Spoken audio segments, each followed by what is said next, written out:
Olá pessoal, sejam bem-vindos ao canal EBX Curso. Estamos estreando hoje uma nova série de vídeos sobre o TCC, Trabalho de Conclusão de Curso. Eu sou o professor Alan, sou mestre em Linguística Aplicada, sou especialista em Administração e sou um pesquisador da área de Educação. Então, se você ainda não é inscrito aqui no nosso canal, se inscreva e, se for possível, divulgue aí esse nosso canal para que mais pessoas tenham acesso a esse conteúdo, ok? Então, você pode me encontrar no Instagram, @profalan, com 2 Fs, a abreviação do professor Alan, esse é o meu Instagram. Então, vamos direto ao assunto. O que é um TCC? O TCC, Trabalho de Conclusão de Curso, é uma definição geral. Na verdade, não existe um TCC. Existem outros gêneros textuais que são usados como trabalho de conclusão de curso. É um trabalho que você faz com uma exigência para você terminar a sua faculdade. Então, eu tenho o artigo científico, tenho o relatório de estágio, tenho a monografia, tenho a dissertação, tenho a tese.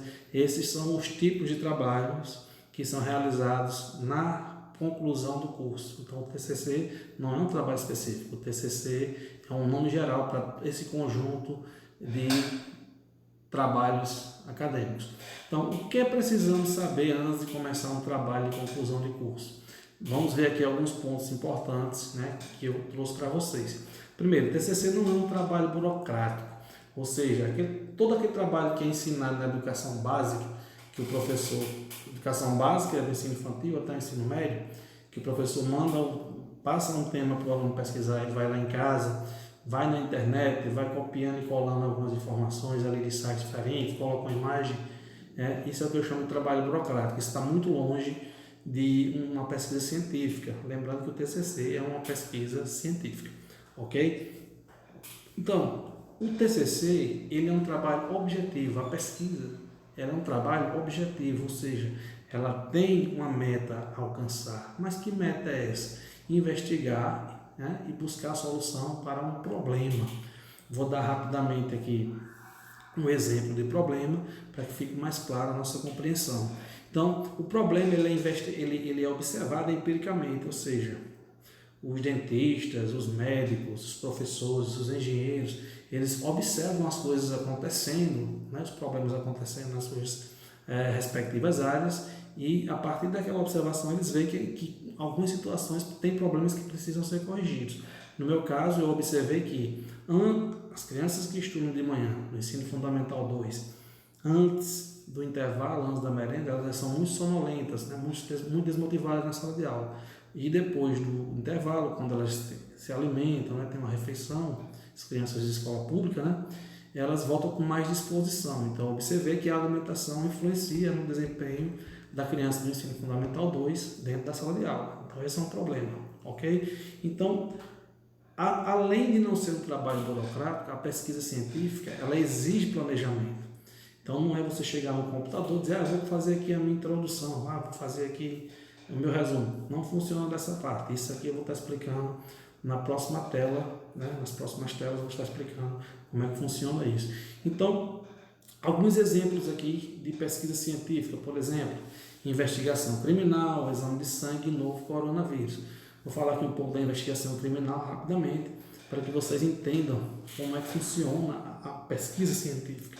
Vamos lá, imagine que você acordou, estava dormindo em casa, acordou com o barulho da polícia e acabou saindo na rua e viu que houve um assassinato ali na sua vizinhança. Então, chamaram a polícia, veio o detetive. Então, quando esse detetive chega na cena do crime, ele não vai pegar um bloco e anotar o que ele acha que aconteceu. Ele pode até levantar hipóteses, supor que aconteceu algumas coisas baseado em outras experiências que ele teve em outros crimes. Certo? Primeiramente, ele vai fazer o quê? Ele vai criar uma linha de raciocínio, uma metodologia de investigação e vai começar a levantar dados, a coletar informações para que ele tenha algumas respostas. Por exemplo, quem foi o assassino, quem é a vítima, como essa vítima foi morta, se ela morreu ali ou foi trazida de um outro lugar para aquele local. Só depois que ele tiver todas essas informações é que ele vai escrever um relatório. Então perceba que a parte de escrita da pesquisa, ela sempre vem depois da realização da pesquisa. Da mesma forma, o exame de sangue. O exame de sangue tem várias metodologias, né? Hoje a gente sabe que você pode se alimentar e fazer o exame de sangue. Antigamente não era assim, você tem que ir de jejum, né? Em alguns lugares, principalmente no interior, ainda funciona dessa forma. Então isso é uma metodologia. A metodologia é como eu vou realizar esse exame. O exame é uma pesquisa científica, certo? Então você vai lá, fica de jejum, coleta o sangue, seu sangue é colocado dentro de um recipiente, identificado com suas informações, vai lá para a máquina, é processado e dali vai sair o resultado, né, sobre a parte do sangue que você quer identificar alguma condição, né, na sua saúde. Só depois de feito isso é que vai ser feito, registrado em um documento, né, em forma de texto, os resultados desse exame, dessa pesquisa. Então perceba que todo o processo é feito antes e a escrita só vem depois, certo? Então, dentro do TCC, lembrando que TCC também é pesquisa científica ou pesquisa acadêmica, existem duas estruturas, a estrutura do conteúdo e a estrutura do texto, né? Qual a diferença entre elas?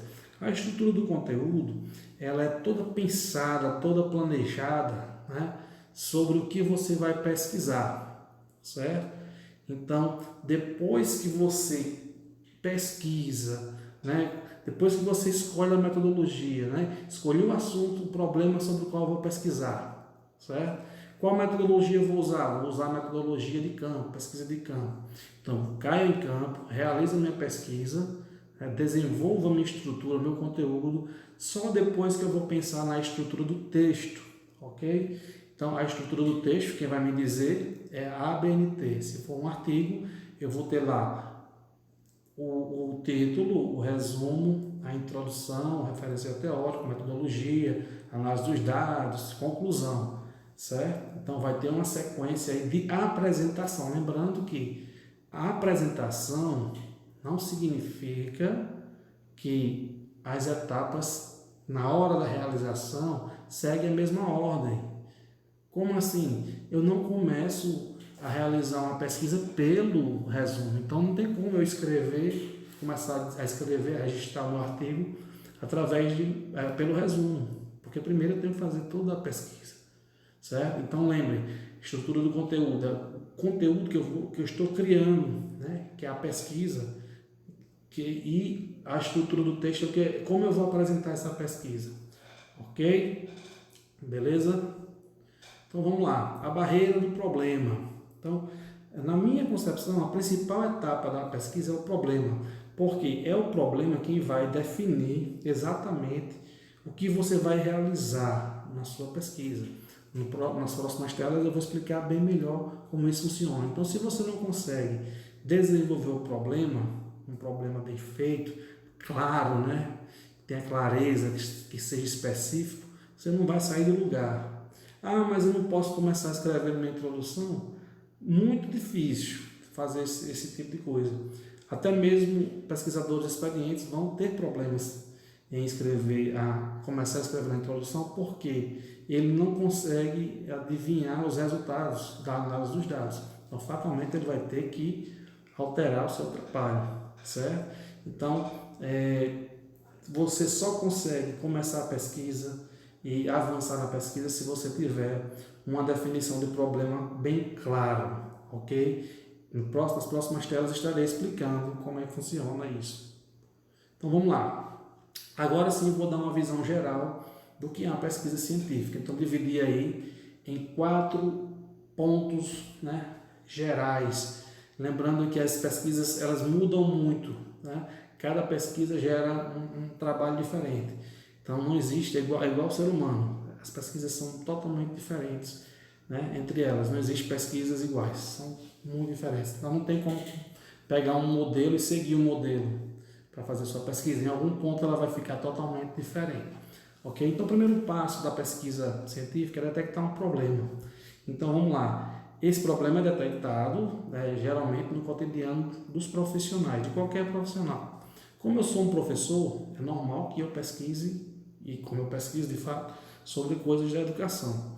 Então, observei que depois do intervalo as crianças vinham mais motivadas, né, mais dispostas para a sala de aula, para participar da aula. Então, eu detectei um problema, né? Então, que problema é esse? Eu detectei que a alimentação influencia no desempenho e na motivação do aluno do ensino fundamental 2. Perceba que eu estou especificando quem é esse aluno, certo? Mas mesmo assim, o aluno do ensino fundamental 2, eu não disse de onde era esse aluno. Então, vai dar a ideia de que é os alunos do fundamental 2 do mundo inteiro. Só que você tem que lembrar que tem outra etapa, que é a pergunta. Então a pergunta ela vai delimitar mais, vai deixar mais específico o seu trabalho, né? Então eu posso colocar, será, se é uma pergunta, eu tenho que começar com uma palavra que gera pergunta, né? Será que a alimentação influencia no desempenho e na motivação de alunos do ensino fundamental da Escola Brasil da cidade de Rio de Janeiro? Então já especifiquei uma escola onde eu vou analisar se a alimentação influencia ou não no desempenho dos alunos, ok? Então, quando eu estou levantando dados, uma preocupação que eu tenho que ter é se eu vou ter acesso aos dados, se eu vou ter acesso às pessoas, né? E as pessoas também são dados. Então, vamos lá, dar um exemplo. Digamos que eu estou realizando a pesquisa na área de contabilidade, eu quero investigar um problema na parte fiscal de uma prefeitura.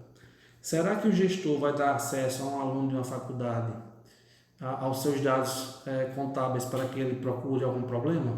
Provavelmente não, né? Então, outros problemas. Eu vou precisar me deslocar? Eu vou precisar pagar a alimentação para mim ou para outra pessoa? Eu vou precisar entrevistar pessoas? Essas pessoas vão querer ser entrevistadas? Então, quando eu estou gerando problema, eu tenho que pensar em tudo isso. Porque é a partir do problema que a minha pesquisa vai acontecer.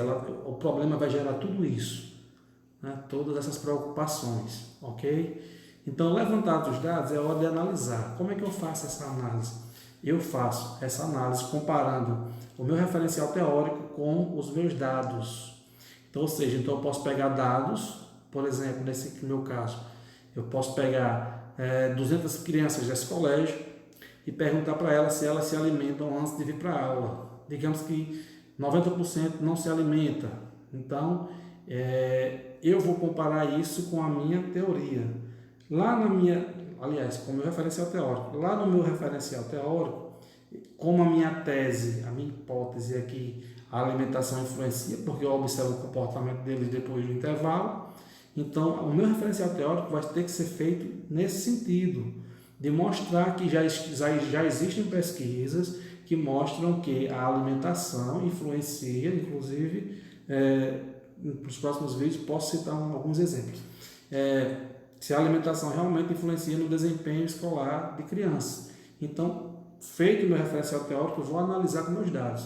Se os meus dados mostram que 90% dos alunos não se alimentam antes de entrar na sala de aula, então significa que o meu referencial teórico vai emitir o resultado de que realmente a alimentação ela influencia, né? Sim, no desempenho dos alunos em sala de aula. Se não, se a maioria se alimenta antes de ir para a sala de aula, aí o resultado já vai ser diferente. Então, a minha hipótese ela vai ser refutada, vai ser negada. Então, essa é uma visão geral de uma pesquisa científica, né? Então, por hoje foi isso, né? Então, se você ainda não é assinante aqui, né, no canal, se inscreva no nosso canal, divulgue esse conteúdo aí para que mais pessoas tenham acesso às nossas videoaulas aqui do canal EBX Cursos.